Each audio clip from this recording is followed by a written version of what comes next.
Cheikh Bapulo Kanjalo ka boyan fo Fatoma Mara mofti région iga foli bien nyagara koro blofi iga foli bien Hame Baraji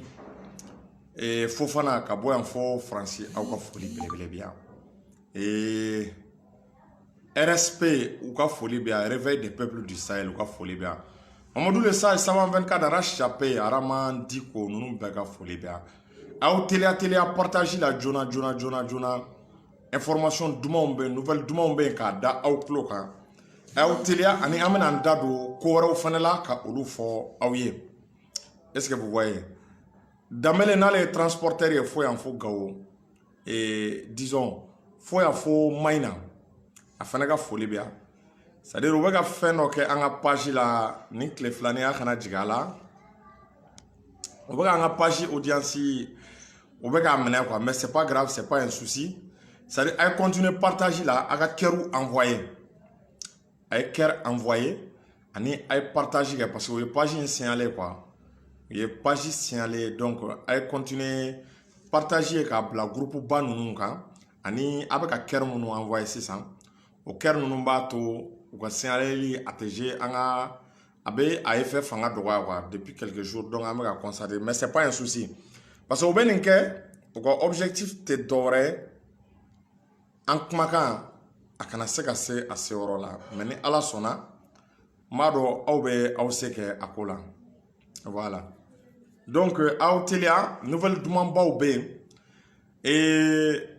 armée malienne ni arme lourde sɔrɔ an y'o de fɔ aw ye o ye nouvelle fɔlɔ ye ani Russie ka coopération aw hakili sigi aw jigi sigi filanan ye mun ye amena ndado Kawjim ga procès fenela Kawjim ga procès amena ndado ala a enseignement a conséquences fin mini mimbe ala leçon min dira akola ane Kawjim yere amena kana andado o fenela donc ni sujet pas fla ni ne be ambolo ni ne be na débattu sans abalma ken ya udenge fe no ya mara sila jury chercheur.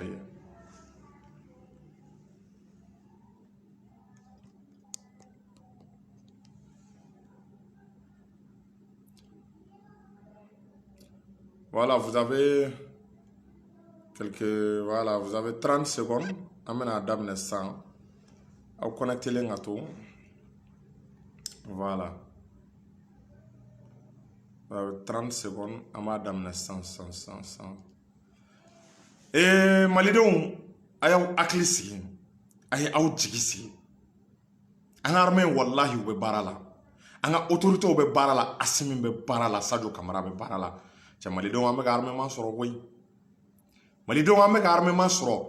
i bɛ ka kun ka tana i bɛ ka kun mi kanto ko kulonkɛ tɛna kɛ armée malienne na wa ko cɛ o cɛ ko n'i donna armée malienne ko i donna Mali territoire kan k'i bɛna armée malienne dafalen sɔrɔ i bɛ ka kun ta ye bloc yɛrɛ Assimi Goïta ni Choguel ni Sadio Kamara ka wagati o de ye tiɲɛ ye cɛ o cɛ y'i kulonkɛ armée la cɛ kulonkɛ ni molobaliya banna koyi ɲɔnɔkaw ayaw hakili sigi ayaw jigi sigi est-ce qu'il y a famu dɔgɔfirikaw ayaw hakili sigi ayaw jigi sigi an bɔra k'a ye a image bɛ page kan Assimi nana véhicule blindé baden de di armée malienne ma véhicule blindé o yɔrɔ hakili bɛ i bɛ k'a ka taa na a ma fɔ ko blindé en carton ninnu tɛ blindé en carton yɛrɛ nin ye blindé original de ye blindé original a yɛrɛ nɛgɛ tɛ ninnu don dɛ wa ninnu ta tɛ kulonkɛ yɛrɛ ama y'an bolo du Russie ma an y'an bolo du Russie ma an y'an jigi kɛ Russie ye en combien de temps a y'a analyser aw yɛrɛ ni ala ni kira cɛla la en combien de temps a ye armement joli sɔrɔ an ye avion sɔrɔ an ye hélicoptère sɔrɔ an y'a mɛn ko avion de chasse bɛ nalen est-ce qu'il y a faamu an ye armement sɔrɔ an ye munition sɔrɔ an ɲɛ bɛ san fɛnɛ blindé bɛ ka na mais ni a ma da nin transition na o nin transition ni guerre ma ban nin transition kɔnɔ est-ce que a bɛna ban wagati jumɛn est-ce que i bɛ k'a ka tan na ninnu ye tanni min kɛ en espace d'une année ka na ni maramafɛn min ye i bɛ k'a ka san joli a ka san 7 baara a ka san 7 effort a ma se ka na n'a ye politicien caman bɛ mankan na u bɛ wo ci la u tɛ fɛ Assimi Goïta ninnu ka nin tɔgɔ de sɔrɔ parce que n'a fɔra ko nin denmisɛnnin ninnu ye armée redressée ko nin denmisɛnnin ninnu ka kɔrɔnfɛ kɛlɛ ban ko nin denmisɛnnin ninnu est-ce qu'il y'a faamu ko ninnu de ye Mali la stabiliser ka Mali la sumaya peuple tɛ naloma yɛrɛ peuple b'a fɔ ko ka ninnu to yen ou bien peuple b'a demander ko ninnu yɛrɛ k'u présenter président la kuma filɛ nin ye dɛ parce que u bɛ ka baara min kɛ kɔnɔdimi tɛ ɲɛdimi de don u bɛ ka baara min kɛ baara in effet bɛ ka ye terrain kan u bɛ ka baara min kɛ armement bɛ ka na Mali nafolo tɛ ka tiɲɛ imagine a y'a jate minɛ 1230 milliards min tiɲɛna i bɛ k'a ka taa na o 1230 milliards i kun b'o di Assimi Goïta ma 100 n'o y'a sɔrɔ an ka budget kun b'o permettre o 1230 milliards i kun b'o di Assimi ma wallahi n bɛ fɛn dɔ fɔ a ye anw bɛ kɛ anw de a kun bɛ fɔ anw de ma ko Sahel puissance anw de kun bɛ kɛ puissance militaire ye Sahel kɔnɔna la mɔgɔ si kun tɛ mɔnɛ don an na l'armée a des hélicoptères est-ce qu'il y a faamu des hélicoptères blindés a hélicoptère bɛɛ ye hélicoptère kuraw de o ma taa hélicoptère san minnu bɛ fofo disi kan u ma blindé san blindé min ye carton ye nin ye blindé yɛrɛ ye dɛ ninnu ye a yɛrɛ de nin tɛ faux blindé ye dɛ nin tɛ blindé en carton ye cɛ tɛ muso tɛ k'i bɛ se k'a fɔ ko ninnu ye carton ye Sadio Camara i bɛ fo bi i bɛ fo sini i bɛ ka nin partenaire kura minnu lana i bɛ ka na ni Russie ye est-ce qu'il y a faamu Russie bɛ ka an dɛmɛ a bɛ ka kɛ partenariat gagnant a bɛ fɔ nin de ma gagnant ne bɛ aw ɲininka o a y'a fɔ ne ye aw minnu bɛ ka ne lamɛn o ani France ka partenariat la ani France ka collaboration na aw delila ka France ye ka véhicule blindé d'a ma aw delila ka Union européenne ye ka véhicule blindé d'a ma wa Union européenne bɛ k'anw ka sarasiw former u ye GTA baden ko Elu Warabas a si u ma véhicule blindé d'u ma France y'an ka mɔgɔw former u ma véhicule blindé d'u ma ne dun ye kuma dɔ fɔ aw ye est-ce qu'il y a faamu n ko Mali kɛlɛ Nord kɛlɛ fɛn jumɛn de jɔra ka bon a la i ye armement i ye mɔgɔ former cogo o cogo i y'a kalan kɛlɛ fɛrɛ la cogo o cogo n'i ma blindé d'a ma wallahi i ma foyi de k'a ye e ma blindé d'a ma e ma avion d'a ma e ma hélicoptère di a ma ka tila ka na k'e y'o former mais o tuma formation jumɛn de don i y'a tigi former k'a di fagali de ma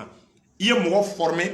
i ma armement d'a ma i ma kɛlɛkɛminɛn d'a ma France ka kɛlɛkɛminɛn dilen dan o de ye gilet pare-balles i y'a mɛn ko u ye kɛlɛkɛminɛn fɛn di gilet pare-balles ou bien u bɛ taa 4x4 di 4x4 ni gilet pare-balles olu jɔdaba tɛ kɛlɛ in na mais pourquoi la France ne donne pas des véhicules blindés France jɔn minnu bɛ an fɛ yan pro-français minnu bɛ an fɛ yan mɔgɔ minnu ko ni France tɛ Mali tɛ se ka bɔ nɔgɔ la o ne bɛ question kelen poser aw kunna a y'a di u ma k'u k'a jaabi ko pourquoi an b'u ɲininka o ko pourquoi France bɛ anw former la France bi ça fait 10 ans ko munna France tɛ hélicoptère di Mali ma pourquoi France ma hélicoptère di Mali ma pourquoi France ma blindé di Mali ma munna anw ta blindé san mɔgɔ wɛrɛw bolo ka taa avion san mɔgɔ wɛrɛw bolo ka France ta ɲumanw to munna France ta dɔ d'a ma ou bien ala kɔrɔlen k'o d'a ma kabiri ye i b'a dɔn ko janfa bɛ yen kabiri ye i b'a dɔn ko kɛlɛ in tɛ ban kabiri ye i b'a dɔn ko France nana objectif min kɔnɔna la objectif in ti dɔwɛrɛ ka Mali déstabiliser mais Dieu merci Assimi ni Sadio o b'u k'u jɔ o jɔyɔrɔ la an m'a ye an tɛ ka kuma aw to wo ci la ko premier ministre y'a kɛ tan aw to wo ci la ko nin y'a don tan anw bɛ avancer dɛ anw bɛ armement san ka d'an ka jamana ma Assimi ninnu bɛ k'o de kɛ pendant que a bɛ manamanakan fɔ la pendant que a b'a la ko Mali kɛlɛ tɛ se Nord kɛlɛ kɔrɔ Assimi ninnu bɛ ka mun kɛ u bɛ ka armée u bɛ ka arme san ka di an ka armée malienne ma u bɛ ka hélicoptère san u ye u bɛ ka blindé u b'a yira u tɛ ka kuma mais u bɛ ka baara kɛ ji jukɔrɔ o de la cɛ kun commande France ye Sadio Camara kun commande France ye parce que a tɛ kuma parce que France b'a dɔn est-ce qu'il y'a faamu cɛ in baara de ka nɔgɔ a ma ni kuma ye cɛ in n'i y'a ye a ka silence a bɛ ka silence garder a sigilen don a munnen don mais i b'a sɔrɔ ja bɛ hakili bɛ ka jagabɔ ka na ni partenaire kuraw ye partenaire minnu bɛ se ka Mali dɛmɛ parce que an kana ɲɔgɔn nɛgɛ conviction ni détermination yɛrɛ de bɛ Sadio Camara la Russie ko a dalen don a la wa a m'a kɔ est-ce qu'il y'a faamu wa a m'a kɔ donc o de la a y'aw hakili sigi a y'aw jigi sigi an bɛna rapidement min kɔnɔna la o ye Kawo Jim ka procès aw bɛɛ y'a ye k'a fɔ ko Kawo Jim ka procès kɛra k'u ye kalo 6 di a ma kalo 6 u y'o kaso di a ma mais kaso in bɛ juru don a la parce que justice ye mun de ye justice la sisan u b'a dabɔ ka ko dɔw kɛ ka leçon di i ma Kaw Jim n'i y'a ta k'a lajɛ yɔrɔ bɛɛ b'a dɔn kumakɛla don a tun bɛ kumaba ni fɛnw fɔ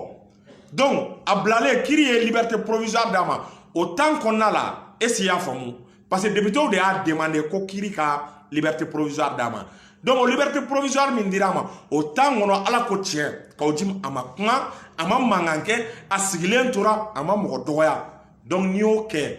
i mana ɲuman kɛ Kiri ye Kiri fana bɛ ɲuman k'i ye dɛ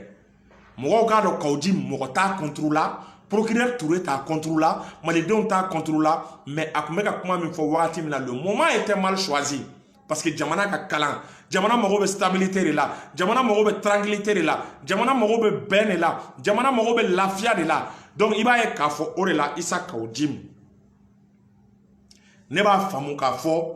Kiri ye kalo 6 est-ce qu'il y'a faamu ka kalo 6 est-ce qu'il y'a faamu Kiri ye o di a ma mais k'a juru don a la sini ma fili est-ce que procureur Touré kun ma 3 mois de kun demandé est-ce qu'il y'a faamu mais Kiri y'a kɛ 6 mois donc o la o 6 mois ko yafa bɛ kɛ a ma an bɛ Kiri fo a ka nin décision na an bɛ Kiri fo a ɲinana Kaw Jim na an bɛ Kiri fo a ye Kaw Jim mago to Mali la i b'a dɔn an tɛ ɲɔgɔn jugu ye mɔgɔ si tɛ mɔgɔ si